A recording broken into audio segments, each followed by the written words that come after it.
Well, I'm Dr. Smith and really excited to have all you guys here. I think this is a great way that we can bring all the different resources together that we partnered with, and excited to do this with everybody and field all of your all's questions. And I wouldn't be doing my due diligence if I didn't bring up that we were the first practice to partner with BariNation way back in the day. How long ago was that, actually? I don't know. I forget what year that was, but it was a vision that I had, and I went to our administration and said, "Look, I think as good of a job as we do from a support standpoint, there's only so much we can do with people on site. And then how do we make that more accessible to people no matter where they're located? If it's 2 hours away or people that have traveled from other states to have surgery." And so we pitched this idea, and I think it's really exciting. And I mean this wholeheartedly. It excites me to see other practices across the country start to follow suit and do the same, because we all know the importance of community. So glad to have everybody here, and I'm going to kick it back to, I think, April.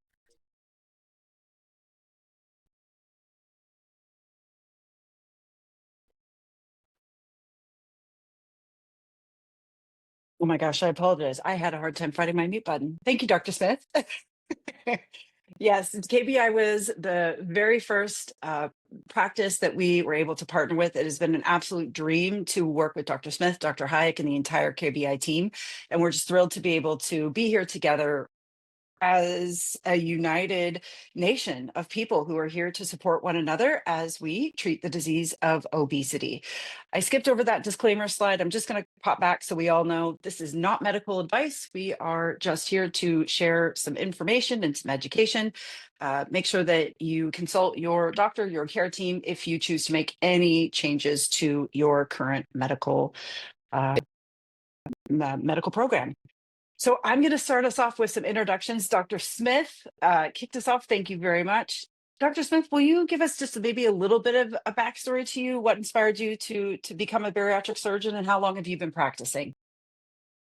Yeah, so I have been in practice almost 19 years now. It's kind of hard to believe, and been a bariatric surgeon for my entire career since 2006.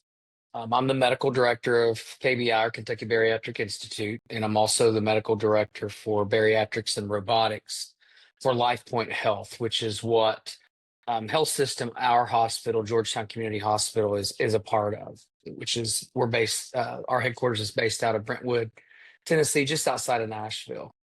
Um, you know, I'll try to keep this as brief as I can. I think I had a really unique opportunity in training when I got exposed to bariatric surgery. We were a very high volume bariatric center, um, with some great trainers and some kind of taking advantage of some opportunities that presented itself to me. I was very involved in getting us as residents more involved in bariatrics, and even starting a resident bariatric program for those patients who normally didn't maybe have coverage by the insurance or physicians in the community. And so, like many surgeons and surgeons in training, we start doing really cool surgeries because we just think it's really cool surgery, and we love the challenge of doing great surgery. But when I was able to start that bariatric clinic within residency, and I was able to see those patients after surgery, then I was hooked. Because to really see the changes that were made in a matter of weeks and how lives were impacted, I knew that's something that I had to do for the rest of my life, and I guess the rest is history. Absolutely amazing. We love hearing those stories. All of the surgeons we get to work with say something very similar, right? To be able to walk their patients through such monumental change is is what gives them life. So thank you. Dr. Hayek, would you like to introduce yourself? Sure. So I'm Sarah Hayek. I have been with Dr. Smith and Kentucky Bariatric Institute for the past year and a half. I've been in practice for about 4 years, and about 2 years ago, Dr. Smith called and said, think that Kentucky might be a great place for you. And as I said in the before, I was like, I'm from New England. Who moves to Kentucky? Like, this isn't a thing. And well, turns out that it is a thing, and I love it. Picked up my whole family to move to Kentucky so that I can work with Dr. Smith and our amazing, amazing patients and our fantastic staff. And kind of similar, bariatric surgery is a little different than the rest of the surgical world. In the rest of my practice, if you need your gallbladder out or you need to, have a hernia repaired or something, I might meet you once or twice beforehand. We operate, see you once after. Good luck, call me if there's a problem. And it's a short relationship with your patients, right? And you hope that they're doing well, but you don't get a lot of that continued interaction to know how they're doing after. Whereas in bariatrics, you really get to this is for life, right? This is not just a 1 month, 2 month commitment. This is for life. And so you really get to make those connections with your patients and see them through all sorts of amazing changes and wonderful things. And I'm having a very humbling experience right now. I am now living with somebody who is post bariatric surgery. He has allowed me to share this. So my husband had a gastric sleeve with Dr. Smith just about 6 months ago now. And just living that experience is a little bit different because it used to be this intellectual thing that I knew and I walked through with patients, but now it's a very deeply personal thing. And just the changes that have happened in his life, but the things that have surprised me about the things that have happened in my life and in the life of our kids and our whole family, and how it has just really changed a lot of things, all for the better too. So it's been really humbling and really wonderful, and just kind of makes me realize that there is even more to this than you would know as being the surgeon. Now living it, it's become even more personal. So loving it, having a great time in Kentucky, and we will never leave. Stuck with me, Dr. Smith. That was the point. That was the point. Awesome. Well, friends, my name is April Williams. I had vertical sleeve gastrectomy in July of 2019. I'm one of the founders of BariNation, and I'm joined today by my two friends and co-founders, Jason Smith and Natalie Tierney. Jason, I'm going to hand it over to you for a short introduction, and then we'll go to Laura and Herb. Thank you, ma'am. My name is Jason Smith, as April said. I live in Jacksonville, Florida. I had VSG March 11th of 2020 at the age of 44 years old when my doctor had let me know that I was actively dying, and didn't want to do that, was not on board for that plan whatsoever. So I decided to do something about it. And not only did I have the VSG surgery in 20, I had revision to SADI in December of 23. Now at my lowest weight ever, 196 pounds down from my original highest weight. And created BariNation with April and Natalie, and saving lives every single day and helping people is just become something that has become the lifeblood that pushes me to continue every day. So grateful for you all being here. Awesome. Thank you, my friend. I'm going to move on to Miss Laura Grabo and then Herb, and we're going to get into the meat of this open house, and that is to understand the disease of obesity a little bit better, talk about options, and then open the floor up for your questions. Miss Laura Grabo. Hello, I'm so happy to be here. I am a bariatric therapist coming to you from Grand Rapids, Michigan. Gosh, I just did the math. I have been a therapist 28 years this month, working in the obesity medicine bariatric space since 2003. So that will be 22 years. I have walked alongside patients providing what my passion is the missing piece to the bariatric treatment plan, which I call headwork. And under the umbrella of headwork is community.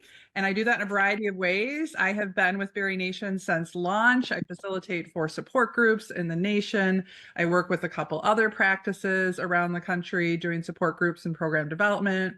I have my own counseling practice, coaching practice. I just love to provide our patients the missing link. And my sister has also had bariatric surgery. I often forget to mention that.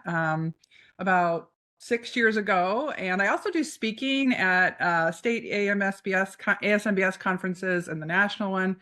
And I think one of my greatest memories of being in the field, besides all the patient stories, is my sister and I spoke together We called it Two Sisters in a Sleeve, and we talked about the importance of support post surgery. So she's doing phenomenal. Laura, we're so thankful you're here. You are a gem. Mr. Herb Lentz, would you like to introduce yourself? Hello, everyone. My name is Herb Lenz. I'm coming to you from the south side of Chicago. Go Sox. I had VSG in May of 2021, so coming up on 4 years. I'm also a GLP-1 patient, and I have the extreme pleasure of hosting beginner bariatric meetups in BariNation, where people who are pre-op or newly post-op can come and hash out whatever's on their mind. So I'm so glad to be with everyone today. Thank you, Herb. We're thrilled that you're here. The one other person I'd love to hand the mic to for a quick introduction is Miss Natalie Tierney. Nat, are you available? I am. I'm Natalie. I also had VSG in September of 2020. I've had 2 other bariatric surgeries prior to that. So I'm a vet, I guess you could say. And I'm just so honored to be here with April and Jason and our hosts, Dr. Hayek and Dr. Smith. BariNation is a huge, just it's a love project for the 3 of us, and we're so excited to see it come to vision. And I also host in the nation. I host beginner bariatrics on a different day than Herb. I also host Set It Up Sunday on Sundays most of the time, where we plan out our weeks. And then the last one is the revisionist, and this is a new meetup for anyone who is thinking about having a revision or maybe has had revision, getting ready to have a revision, just some peer-led support throughout the week. So really happy to be here. Awesome. Thank you, Nat. And the reason all of these amazing experts and hosts are joining us is because we know you have questions related to revisions and GLP-1 medications, what life is like before and after surgery. So we are all here to support you. And we're just ready to dive in. A little bit of housekeeping before. If you have a question that's something related to this slide, friends, please unmute yourself or raise your digital hand if you'd like to do that, but ask your question in the moment. If you have a question that kind of falls outside of the topic on the slide, save it for the end where we will have an open Q&A session. And with that, we're ready to go. Dr. Smith, tell us a little bit about obesity as a disease. Yeah, well, I think it's something that's come to the forefront over the past few years. I think it's the one thing that I think we have to give Big Pharma a lot of credit. If you talk to me long enough, I'm going to point out their flaws and I'm going to point out their positives.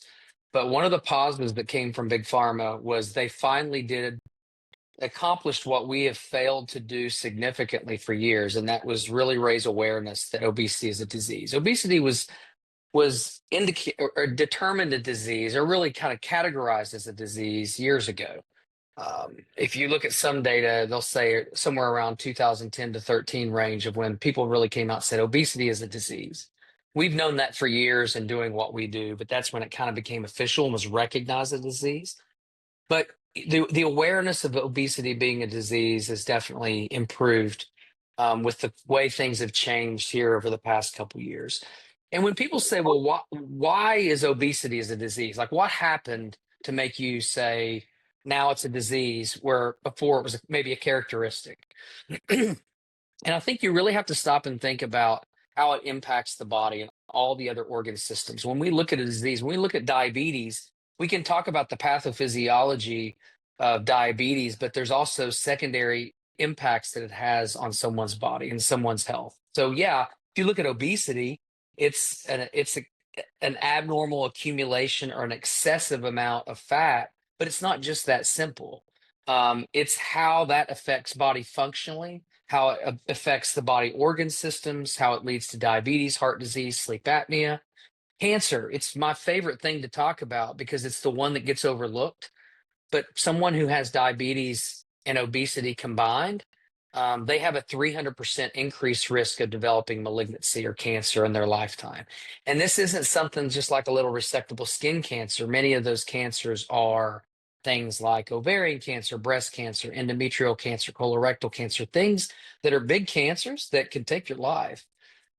So we know that obesity is a disease, and anybody who really wants to argue that now really doesn't have a lot of people on their side. But what causes it? Why did this happen? Is it self-inflicted? And obesity is multifactorial. There is a component of genetics without question. There's a component of the biology of that person. There is a behavioral component, and there's an environmental component. If you look at the United States as a map and you start to look at the highest rates of obesity, socioeconomic clustering is going to go along with that in many cases.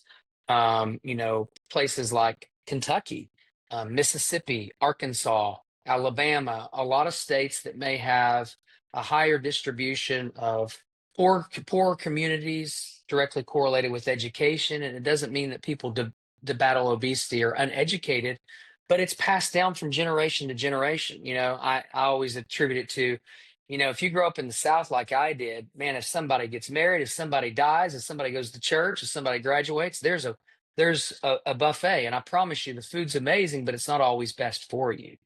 But it's part of the culture of how people gather, of how people spend their time when there's not a lot of other opportunities to do things that get you out and get you active. That's how people bond, right? We've talked about starting this off why community is so important. So we have to take all those into account, but it's not just one of those things. All those things combined are what contribute to obesity. And each person that battles with obesity has a different proportion of those factors of maybe influencing it more than others. And then lastly, is there a cure? This might be a little debatable, but I'll tell you my perception of how I teach patients. And I tell a patient, when you came into this office and you gave us a medical history, you gave us a history of high blood pressure. We wrote it down. It's now in your chart, but we checked your blood pressure and your blood pressure is normal. No one ever stopped and argued with you and said, you don't have high blood pressure. Your blood pressure is normal. We also saw on your medication list that you take something for your blood pressure. And there's also a doctor that you follow up with on a regular basis that manages that medication or treatment for your blood pressure. So your disease is present, but your disease is kept at bay based on the appropriate interventions, whether it be a medication, whether it be lifestyle changes, whether it be a combination of both. And I think that it's really important that people look at obesity that way. And many people hopefully will feel like they've cured their obesity. But when I think that we look at obesity as a disease, it keeps us on guard. When somebody has a cancer, they have surgery, they have treatment, and it's gone, they will always refer to themselves as a cancer survivor. And what that does is it keeps them on guard that I'm always going to follow up with my oncologist. I'm always going to get my lab work done. I'm always going to get my screening mammograms or colonoscopies done to make sure that disease that I've had once before, that it stays kept at bay. And I think that's how we look at obesity. We can treat obesity, we can control obesity, and we can make obesity unseen to the person standing right across the room from you. And so if we want to call that a cure, fantastic. But I think that we also have to realize that what we are doing is controlling a disease, and we can do it very effectively with some of the things that we're going to talk about tonight.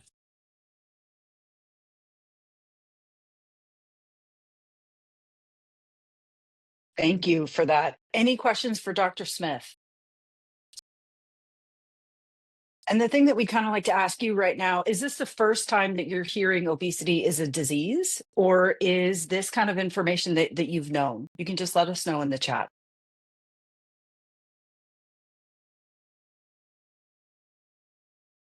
Let's move on. Dr. Hayek, will you talk to us about what the treatment options are for the disease of obesity? Absolutely. So we, I think, have expanded our treatment options quite a bit recently. We have medical treatments that include medications, they include diet and lifestyle modifications, they include all of that head work that we talked about, right? Like that's a great way to determine it. And we also have surgical options. There is no like, this is the pathway that you need to follow.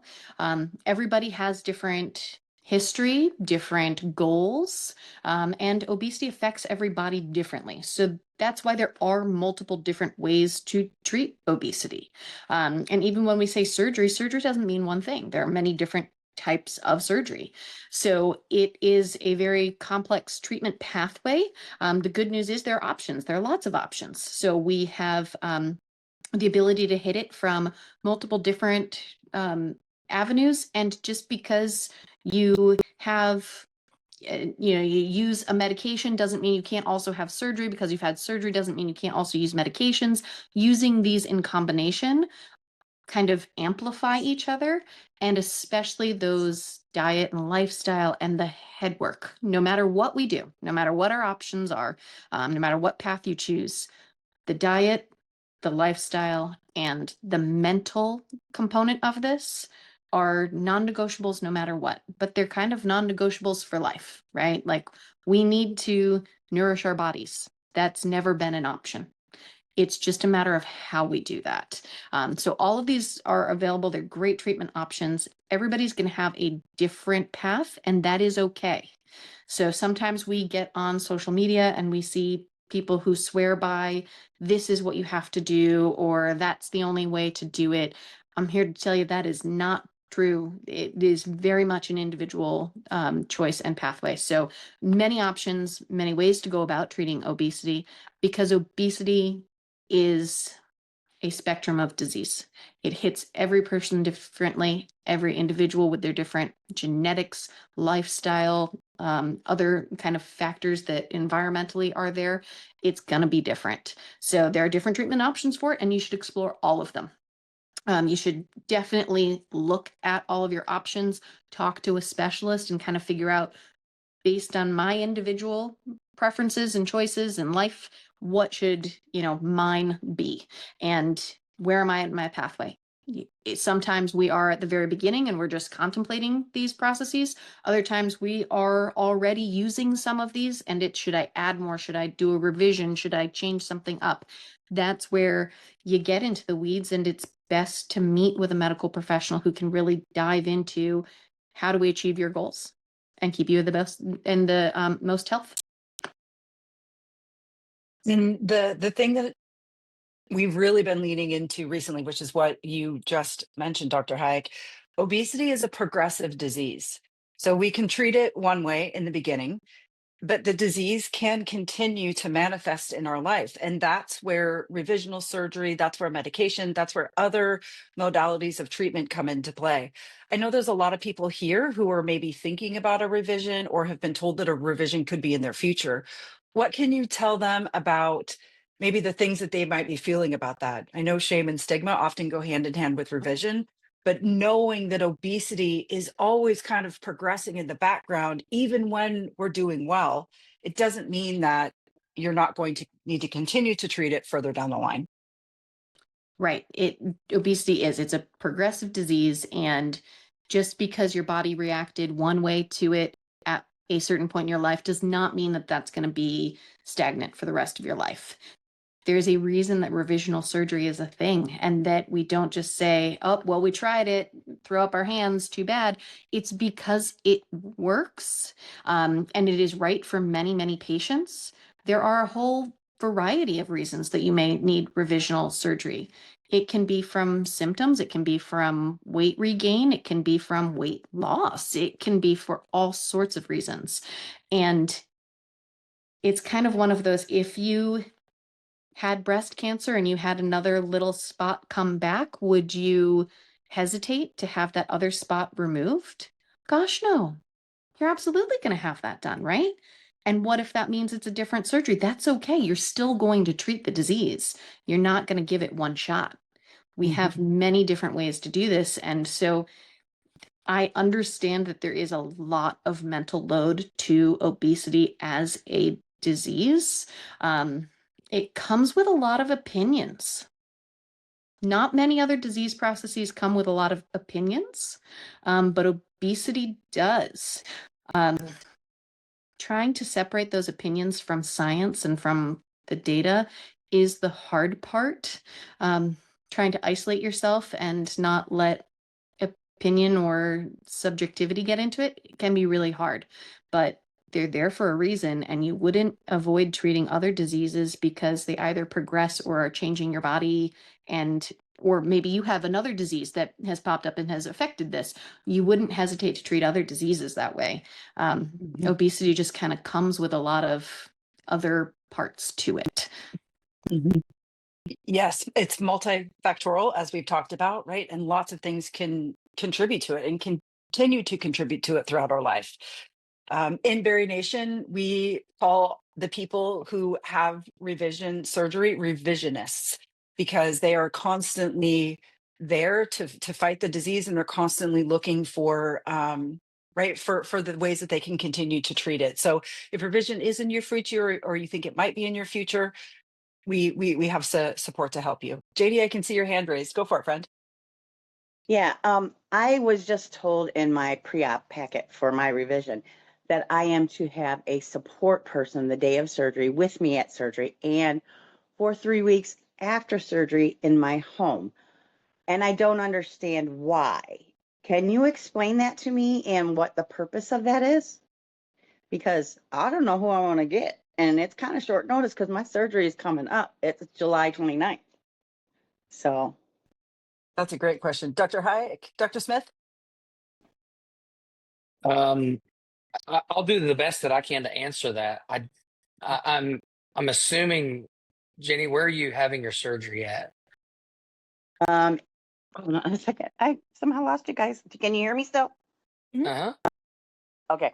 I'm having it in Chicago at the Chicago University. Gotcha.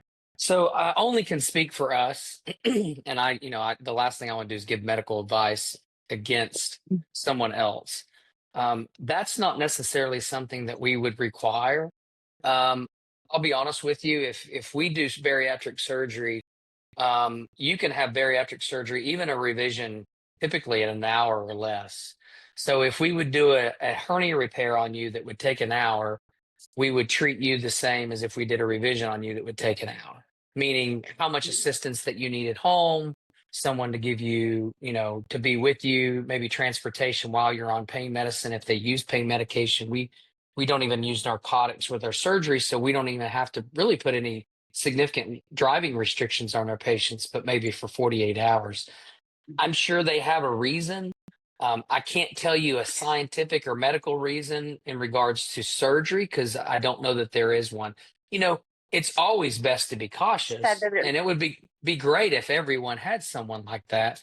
But I also don't think that that's reality as well. So you're probably going to have to ask specifically of your surgeon to find out the specifics of what they're looking for and what the purpose of that is. Okay. I think it might have to do with the LOVEN Lovinex that they're putting me on. The Lodox? I think it. Yeah, Yeah. that's a blood thinner shot, but that typically is not going to require you to have someone with you. But again, I'm going to Right. have to defer to your surgeon. Okay. Thank you. Thanks, Janie. Great question. Dr. Smith, GLP-1s are on everybody's mind these days. Tell us a little bit about maybe why and how people can utilize them in their treatment plan. Sure. Yeah, you can't turn the TV on without hearing about them. You can't, have a water cooler talk, if you want to call it that, without hearing about it as well. GLP-1s have changed the game when it comes to true medical options for weight loss. The medications that we've had in the past created really very minimal results at best. What's interesting and a lot of people don't know is the reason GLP-1s were investigated and the reason we saw a lot of money put into GLP-1s and the development of these drugs is because of one of the main reasons that bariatric surgery works is it impacts GLP-1 levels. The science behind why patients lost weight with bariatric surgery is what caused people to focus specifically on certain hormones to develop medications to help with weight loss. And so it played a role. The tried and true method showed us how could we narrow down if we're going to develop a disease. And the great thing is they can be very effective, but when, like anything, when something becomes very popular, it gets utilized in a lot of different ways, and many times it's probably not the best way to utilize that. Access to medication is an issue, and there's no doubt about that. And so just to give a little backstory while we're seeing such a fluctuation in these medications is the medications became very popular. They probably got overutilized by any physician who could actually write a prescription. There was no restriction on who could prescribe that medication. And so the compounding pharmacies were able to deem that there was a national shortage. And unless the pharmaceutical company can prove that that is inaccurate, a compounding pharmacy is allowed. Can you guys still hear me? Okay, good. I thought I lost you.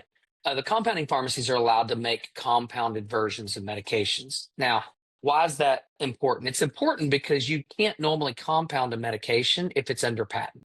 And these are new meds.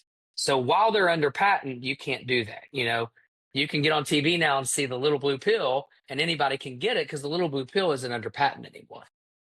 But the shortage has now been determined that it's over in both major drug companies, and the medications, the Zepbounds of the world will say that, the tirzepatides and the Ozempics of the world, or the semaglutides, they now have said there is no longer a shortage. Compounding pharmacies fought that. They lost. And so anyone giving these medications right now as a compounded version is working on borrowed time. There's a lot of legal ramifications behind that. And I think what the public needs to be aware of is if someone's still prescribing a compound medication, they are probably doing it in such a dark world way that concerns me even more about the safety and efficacy of that compounded drug than it was when it was legal and open, and hey, we know compounding is legal, and we don't really have to hide this from anyone. The cost is crazy. These medications, when they first came out, if it's out of pocket, ranged from $1,000 to $1,500 a month. Over time, the drug companies kind of came out with their direct program. Lilly Direct came out. The other drug company that makes semaglutide, it came out with theirs as well. And really, these now are roughly about $500 a month if you're paying cash for them. We've started to see some kind of coupon programs pop back up. At the beginning, they came out and they kind of just got people onto them and said, oh, by the way, those have expired now. We're starting to see those pop back up. But again, you're kind of at the mercy of your insurance company when you can count on that. And so I think the most important conversation that we do medical weight loss. I think the first thing we want people to know is just because we have surgeon by our name doesn't mean we always want to do surgery. Our job is to help people get healthier in whatever means necessary. And so the medications can be very effective for a certain patient population. But we always try to warn people that if you decide to sign up for a medication, here's what you need to be aware of. Number one, are you prepared to take on the financial burden if your coverage changes? Because many people don't keep the same job for the rest of your life. Are you prepared to take on that financial burden if your insurance drops coverage? Unfortunately, we have seen a lot of insurance companies drop coverage of these medications because financially they realize that this is a chronic medication and they can't sustain it. And then lastly, are you prepared to take this medication for the rest of your life? The data is very clear. There was just an article that came out in the Obesity Medicine Journal. The people who promote obesity medications and admitted that by and far the majority not only gain their weight back, but in a short amount of time, they're gaining at least half, if not all of that weight back very, very rapidly. So that doesn't mean the medicine's bad. It means you need to learn to accept that medicine as a chronic medication. And so sustaining that financial responsibility and that follow-up is something that we want patients to keep in mind. And I think the question that is top of mind for a lot of people, knowing that there are very powerful medications, there are anti-obesity medications. Should I wait for the next round, the next iteration of drugs, or do I just make the decision now to go and talk with somebody about what all of my treatment options are? And I think there's this worry in people's mind that, well, if I go meet with a bariatric surgeon, surgery is going to be the only option. But is that really true? Is that the case? Well, it's not the case at our program. And I think we really took on the mantra as medications started to grow, not so much in popularity, but in efficacy. I think we really had to change our framework at KBI and say, we're going to meet the patient where they're at. If we're talking about a disease we have to say, are you ready to talk about the disease? That's as far as you really need to go. And so, in the past as surgeons, we typically didn't want to be bothered with people that weren't ready to commit to surgery. Maybe not so much in the bariatric surgery world, but let's say in the general surgery world, because all of us as bariatric surgeons, we were trained general surgeons first before we became bariatric surgeons. And so we didn't want 20 people sent to us a day that just had belly pain, and then we're supposed to figure out if it's surgical or not. We were waiting for someone to say, hey, this person's had belly pain. We know they have gallbladder disease. We need you to take their gallbladder out. Okay, that's what we can do. We have to look at obesity different. And I really compare it to a lot of other things that we do. When a patient goes to a cardiologist because they've just found out they have an arrhythmia, you're having rapid heart rate, your family doctor says, hey, you've got an abnormal heart rate. I'm sending you to the specialist. They go in and say, I have a rapid heart rate. What's my treatment options? It might be medication, it might be an antiarrhythmic, but you may not tolerate those side effects very well. Well, what else do I have to consider? Well, we could possibly look at a pacemaker. We could possibly look at something so invasive that we go in and do an ablation and we burn that pathway so you don't have that arrhythmia anymore. And those treatment options may also be based on how old are you? What kind of risk are you to have an invasive procedure? How compliant are you? What does your insurance cover? We have to look at obesity the same way. And so we know how effective surgery is. There is not a drug company in the world or an obesity specialist in the world that can stand up and say that they can rival what outcomes we can accomplish with bariatric surgery. We have 5 studies that have 20 plus long-term data. Our best long-term data in the medication world is just getting past 2 years. Mhm. So that's not the argument, but that doesn't mean that surgery is the only option. What you want to do is go in and say, what are my options, and have a treatment plan customized for you as a particular patient, taking all these things into account of how much weight do you need to lose? What is do you have insurance coverage? How compliant can you be with the things that you need to do from a surgical standpoint or just the lifestyle changes in combination with medications, and on and on and on. And that's really at KBI. That's how we look at it. Yeah. And the message that we always like to deliver, and I know that you do as well at KBI, is right now is kind of the time. There has never been a moment on this planet where there are so many treatment options out there for patients, right, to treat the Right. disease of obesity. There's no reason to kind of stay on the sidelines or be on the fence about this. Just make that initial appointment and see what options are out there for you, because there are plenty. It's not just surgery or just medication. There's a lot of things that could really help with this. Yeah, and I want to add to that the fact that when you go to see um, someone for your obesity, well, let's use that cardiology example. Do you want to go to a cardiologist that only has one treatment option? Or do you want to go to a cardiologist that has multiple treatment options? And not Mhm. just multiple medications, but multiple medications, surgery, combination of both, long-term support from a mental health standpoint, dietary and nutrition standpoint, all of those things combined. And so what I would caution someone is if they really, let's say they really honed in and say, I really feel more comfortable focusing on medications first. But I also want to get the opinion of my provider on how effective those medications can be. If you go to someone who only prescribes obesity medications, the likelihood that they are going to say that you're not a good candidate for an obesity medication is slim to none. Just Mm. like if you go to a surgeon who only performs bariatric surgery, and you might be a good candidate for medication, the likelihood of him or her saying, you really should think about medications. Your BMI is low enough. Give this a shot, is very unlikely.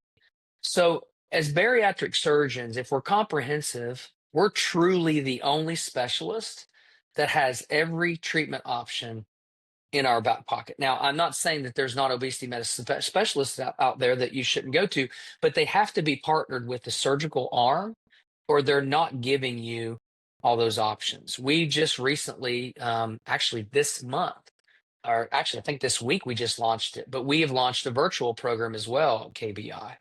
And so where patients can access us from anywhere in the United States. And we can do almost the entire program virtually. Obviously, if surgery ends up being an option, we can't do that virtually. We're not there yet. Maybe in the Not future yet. with robotics, obviously.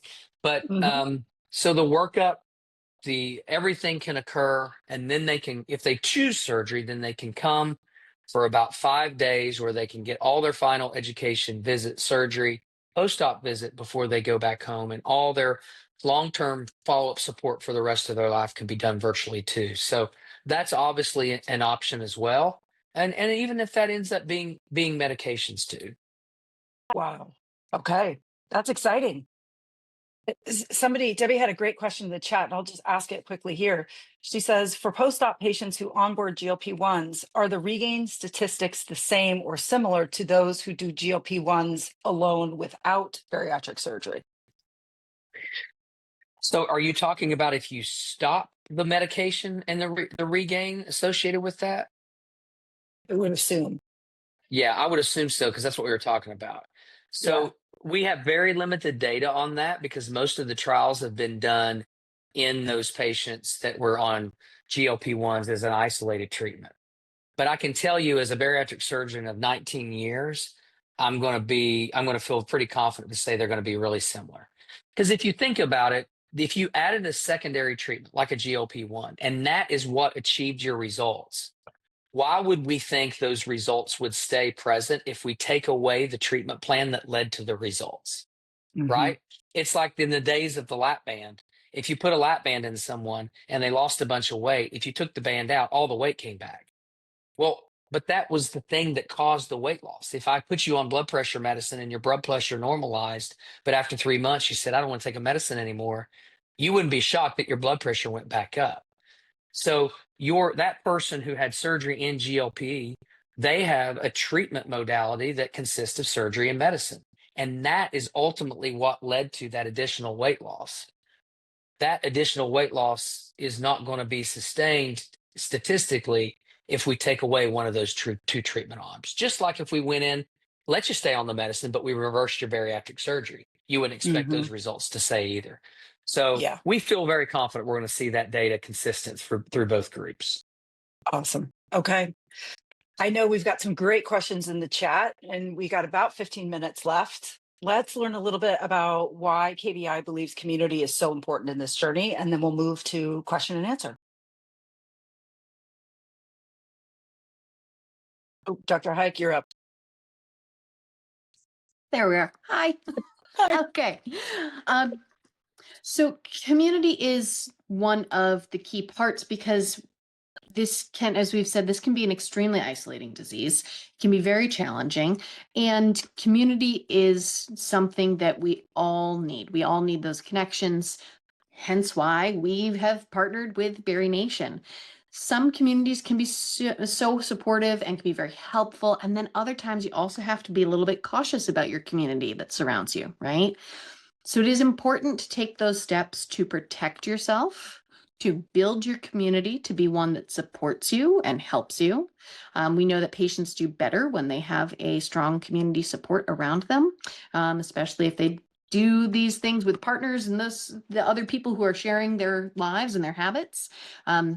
It can really help to shape and reinforce a lot of the good habits. So BariNation is a great way to do that, that focuses on data-driven kind of processes and positive support groups.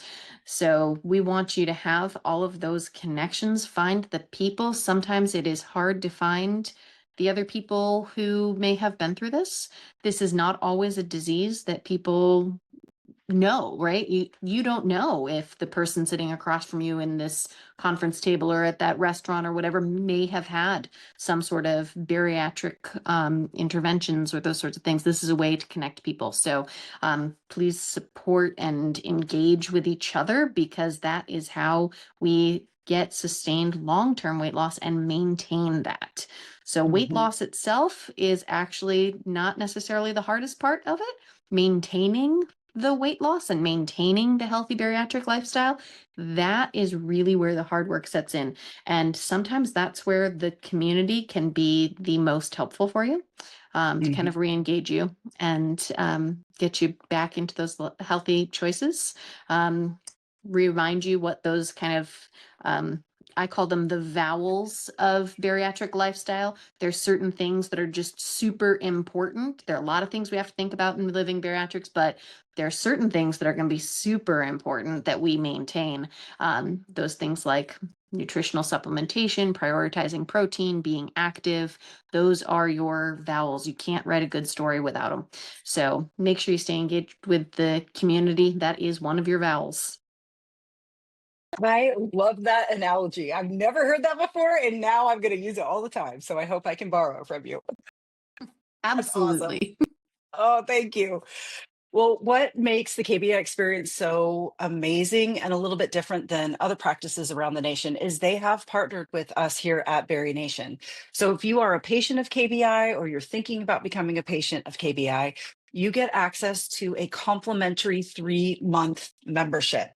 So BariNation is not a Facebook group. BariNation is a private online virtual community that is led by experts like Laura Grabo, led by trained peer moderators like Herb Lentz, the two of our amazing leaders in the community. This is a safe place for you to attend support groups that are led by therapists, to attend classes that are led by credentialed experts, and connect with patients just like us in an environment that is private. So you don't have to worry about your questions or the things that you talk about being made known, because we know that not everybody chooses to let the world know that they've made a decision to treat their disease of obesity. So here's just some snapshots of the on-demand education that lives in BariNation. That calendar that you saw was just our events that happen every month, and there's about 70. And the wonderful thing is you get to access BariNation when you need it. It's there for you when and where you want to tap in. Laura and then Herb, I'm going to put you on the spot here a little bit, but would you mind describing some of the things or the aha moments that happen in the groups that you lead, Laura? Absolutely. Probably my favorite slide that we just went over was the one that said community is part of the treatment plan.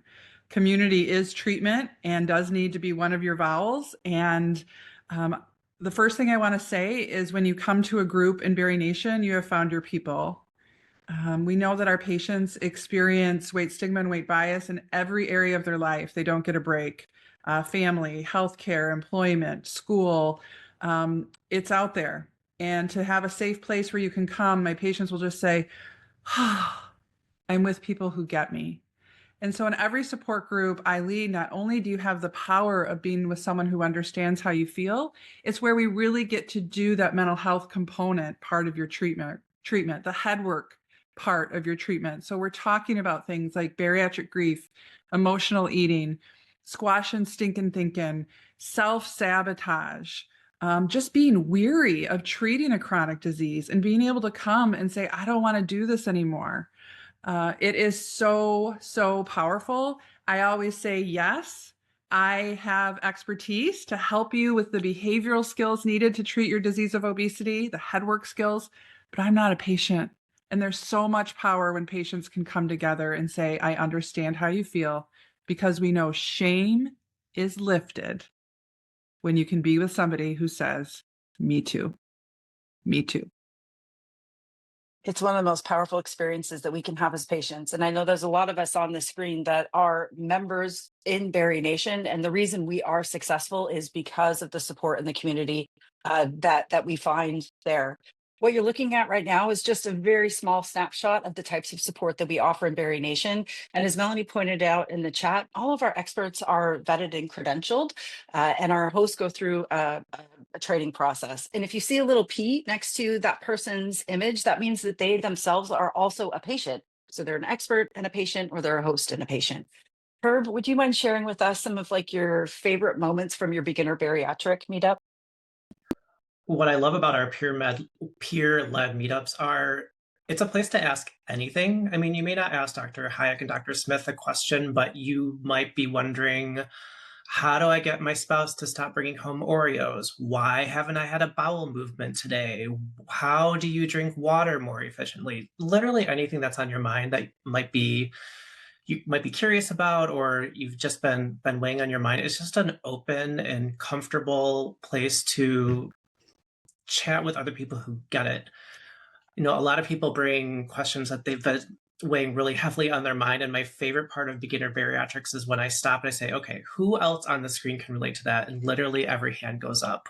We all get it. We've all been there. So it really is, I'm almost 4 years out, and I learn something almost every meetup that I attend still. It really is a lifelong journey, and it takes, the old cliche is, it takes a village, right? It takes all of us. It takes a community to help lend that treatment option for you. Thank you. The beginner bariatric meetups are absolutely a phenomenal place to kind of toe dip into the community, but our calendar is packed. And after this event, you're going to get an email with a link to that so you can see just how robust our supports are. And if you are a patient of KBI and you have not yet activated your complimentary membership, absolutely let something hook you up with. And if you're not a patient of KBI, that's okay. We have a very special opportunity for you as well. Okay. To the part that we have been excited for, Q&A. You have a lot of experts that are here to answer these questions in the moment. And I know there were a lot in the chat. Does anybody want to unmute and ask their question, or raise their virtual hand and ask their question?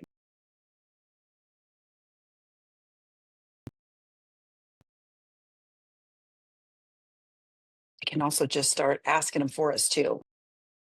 Lisa had her hand up. Oh, thank you, Jason. Go for it, Lisa.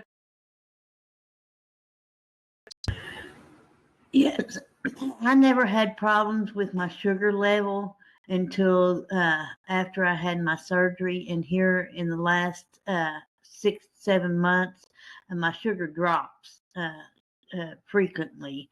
My doctor's keeping an eye on it. I check it in the morning and the evening, and it's always fine, or at night.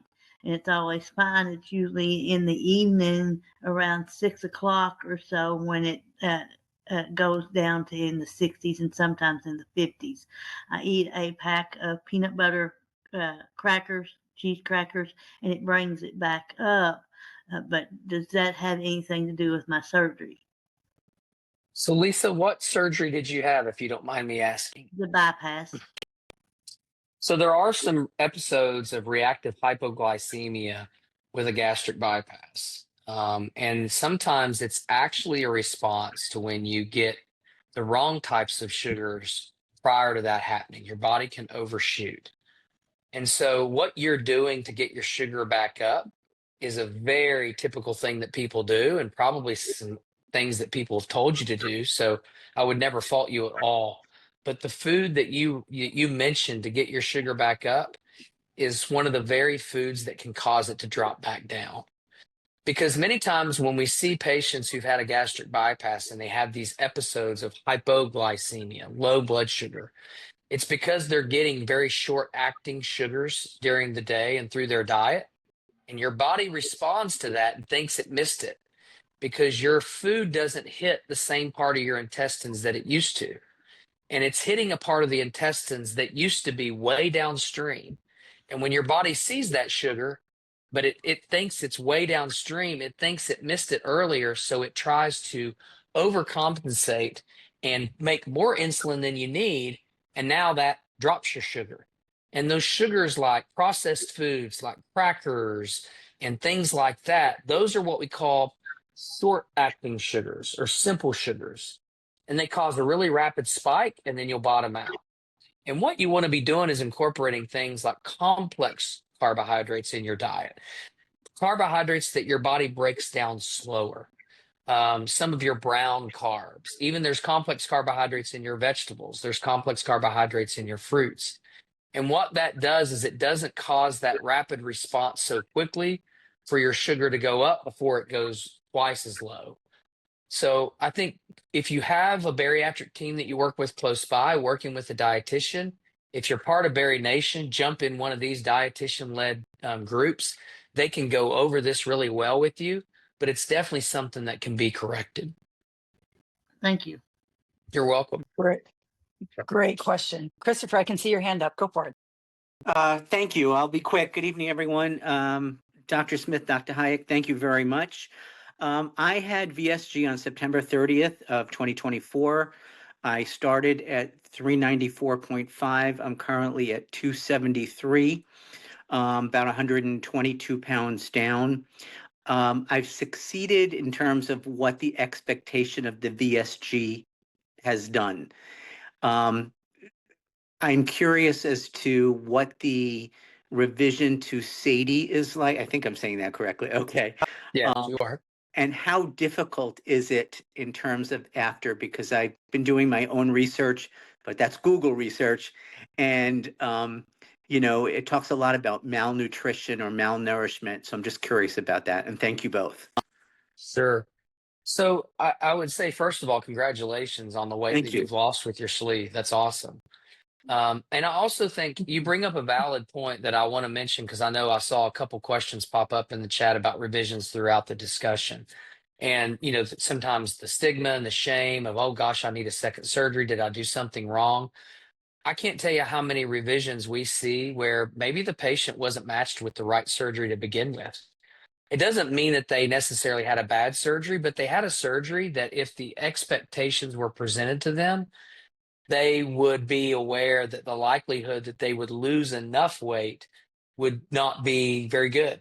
The statistics say that if you take someone with a BMI much greater than 50 and you perform a sleeve gastrectomy on them, only about 5% of those people will reach the non-obese category. Doesn't mean it doesn't change their life, doesn't mean it doesn't help them lose weight, but it's typically not enough. Now it doesn't mean that there's not times where we still do a sleeve in that patient because that's what they're more comfortable with, or maybe some other reasons. Sleeve to SADIE is the most powerful revision operation when it comes to additional weight loss, or sleeve to DS. But what I will tell you, and we do as many SADIE as anybody, probably anybody in the country. We constantly have people in our operating room learning SADIE. We were one of the very early adopters of SADIE in the United States. And so SADIE and DS are the best revision option for a previous sleeve. But what happens is we are seeing equal weight loss in the SADIE patient as we are the DS patient without bypassing as much intestines as you have to in a DS.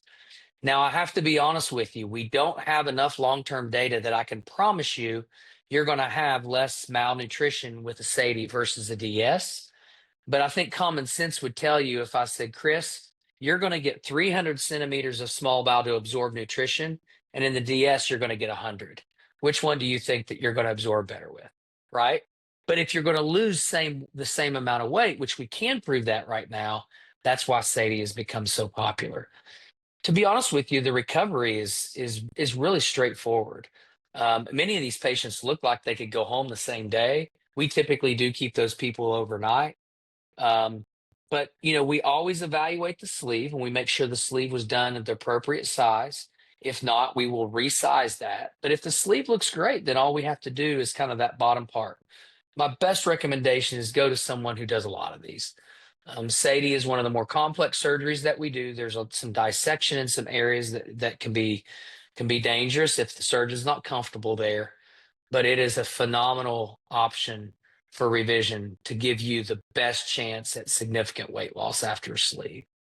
This is super helpful. One last little part. How long do you recommend typically after VSG to consider having this surgery? Yeah, I think you really need to give your surgery a good 12 months and evaluate. And I'm not saying you go to revision at that time, but at 12 months, we have really good data when we look at different surgeries of what is the expected results at 12 months, 18 months, 2 years. And so if you're at that 12-year mark and you're making strides like that a 12-month person would do at sleeve, and you're still losing weight, man, continue to ride that for a little while if you want to. But on the same token, if I have someone that comes to me and they had a BMI of 70, they had a sleeve, and at 12 to 18 months, they're still losing weight. But statistically, I can tell there's no way they're going to become non-obese and they're still battling maybe their diabetes. I think it's very reasonable to say, you know what? You probably should have had a SADIE all along. Let's pretend you were staged. You had the first part, and now we're ready to move on to the second part. But I think you should at least give yourself 12 months. Thank you so much. Very helpful. You're very welcome. And Chris, Jason is a year, almost close to a year from sleeve to Sadie revision. He'd be a wonderful person to connect with in BariNation, answer all your questions. And Natalie also is hosting a revisionist meetup. I heard that. I'm excited. Yeah. Yes. So absolutely connect with both of them. They're going to be a wonderful peer-to-peer support for you as you think about maybe navigating that journey. Thank you all. Great question. And Crystal had kind of another a Sadie question in the chat, and I really want to make sure that we address it. Looks like she's having some issues with her digestion. She had a Sadie. She's getting in fiber. She's doing prebiotics, all the other vitamins, but she's still having problems with diarrhea. Is there anything that you'd recommend to help with that? Yes, I'm reading the question myself so I can make sure I answer this appropriately. Yeah, so you're doing all the right things when it comes to fiber, pre and probiotics, for sure. The next thing that you want to make sure that you're doing is you're limiting the fat intake in your diet as well. SADI patients tend to are more susceptible to the fat soluble vitamin deficiencies. And so for the same reason that they're more susceptible to not maybe absorbing those fat soluble vitamins, they don't absorb fat as well either. And so you're going to be more sensitive to maybe lower amounts of fat. I'll give you a great example. People love to eat peanut butter for a protein source. But what people ignore is peanut butter has a ton of fat in it. Peanut butter is actually not a good protein source at all. That's a whole nother talk show. Maybe we'll do that on one of the podcast episodes or one of the struggle bus topics on BariNation. But so really monitor what your fat content is in your food. You're going to have to watch that closer than maybe a bypass patient would, or definitely a sleeve patient would. The fiber is important. The pre and probiotic is important, and really, really, really look at your the fat content in your diet. Then if you're really struggling with that, then we can look at some medications like really replacing some of the digestive enzymes or pancreatic enzymes that sometimes can help a little bit with that diarrhea, but almost always we can control it in a SADI patient with those three things we mentioned previously. Awesome. I think we'll have time for one more question. And Priscilla she's still with us, and she had a really great question, kind of related to KBI. So she says, I really want to have Sadie with Dr. Smith, but he's not in my insurance network. I'm finding there are very few surgeons in Kentucky performing Sadie.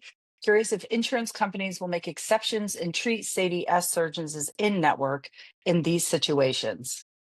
Man, if I had the ability to influence insurance companies, I'd be sitting on my private island that I own because I patented the way to deal with insurance companies. What I would tell you is reach back out to our practice and tell them that you brought your situation up to BariNation and have them get in touch with me, have our insurance coordinator get in touch with me. There might be some ways that we can work around that. Insurance companies, we essentially have every Blue Cross Blue Shield distinction, center of excellence, everything that you can really achieve. But sometimes insurance companies, and I don't mean this to sound derogatory, but they strike deals with certain providers. They negotiate rates with certain providers, and they'll go to certain providers and say, hey, if you promise to do the surgery way, way cheaper than what we're having to pay other people to do the surgery, we'll make you our preferred provider. Now, some insurance companies do it the right way, and they say, we want to see premium outcomes. And if you have premium outcomes, we're going to send all our patients to you. But unfortunately, that's more often the exception than the rule, where it's the opposite of someone negotiating on the most cost-effective way you could do this surgery. That's what we care about as an insurance company, and that's where we're going to divert our patients to. So sometimes we can't get around that, but we'd be happy to do whatever we can to investigate it. Awesome. Thank you. Well, my friends, I don't know if you know this about me, but I am a teacher at heart, and I usually overplan content for the time that we have. And I've done that again. So I apologize about that, because there were some great questions that we didn't quite get to today. But we want to be respectful of everybody's time, and we're 8 minutes over. So here's some next steps that we would love to outline for you. If you are thinking about onboarding treatment for the disease of obesity and you live local or you don't live local, because now we know KBI has an amazing virtual program, call the offices, head to their website, book that appointment. If you are a patient of KBI or you're thinking about being one, activate your membership so you can get connected into support that we offer there. And if you're not a patient of KBI, like I said, we do have this special opportunity for you to join at a little bit of a discounted rate.